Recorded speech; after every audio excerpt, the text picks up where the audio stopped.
Il faut se sentir une constitution robuste et une vocation postale singulièrement développée pour entrer de propos délibérés dans le service des ambulants. Ainsi, en 1880, l'étroitesse et la trépidation des wagons, le manque d'hygiène, le chauffage déplorable en hiver, l'atmosphère étouffante en été, le mauvais éclairage, la poussière, constituent des conditions de travail très difficiles et nuisibles à la santé des agents.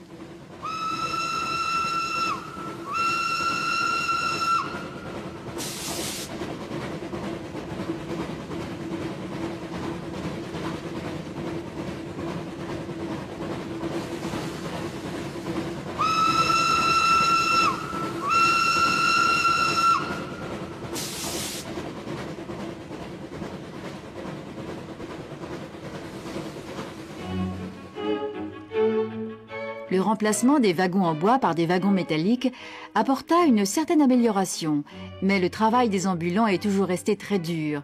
Inconfort et bruit pour un service de nuit, de longs trajets et une course contre la montre. Souvent, nous étions donc obligés de trier, d'ouvrir les sacs, toujours en position de déséquilibre. Les conditions d'hygiène étaient lamentables depuis 1950 jusqu'en 1965.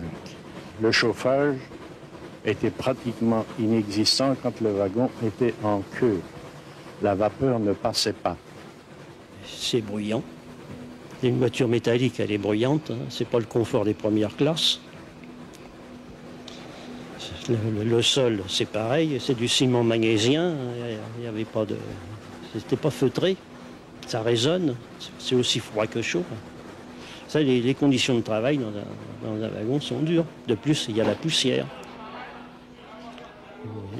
L'endroit de la table d'ouverture où l'on vide les sacs, par exemple, les sacs qui traînent sur les quais, qui traînent partout, quand l'agent les vide, il sort une poussière terrible.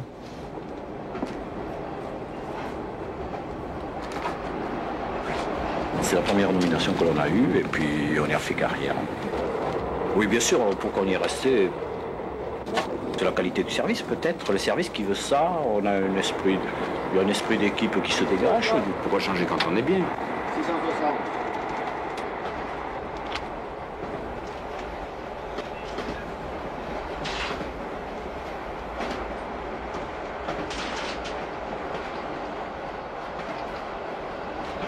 Se fait plaisir. Quand je dis se fait plaisir en travaillant, c'est que bon, on a toujours bonne humeur, quoi. Quand on va travailler, bon, on va le faire de la bonne humeur. Bon. Puis l'esprit de camaraderie, ça y fait beaucoup aussi. Hein. Il y avait une discipline.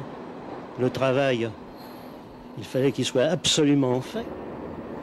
Et comme nous passions beaucoup de temps ensemble, en bout de ligne, on mangeait ensemble, on venait, on avait toute la journée pour se raconter nos histoires de famille et autres.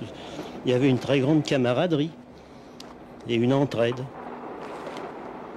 Cette entraide faisait que personne ne restait à rien faire, mais on était toujours assujettis à l'horaire.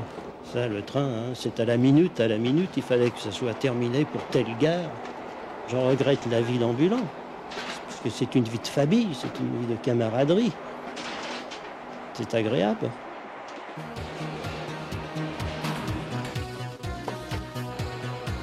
Une brigade soudée autour du pacha, toujours prête à donner un coup de collier pour ne pas prendre la culotte et faire gare, et se défoncer pour être au pair, même en cas de coup de feu, c'était tout le mot d'ordre des ambulants, ces seigneurs de la poste, aujourd'hui disparus.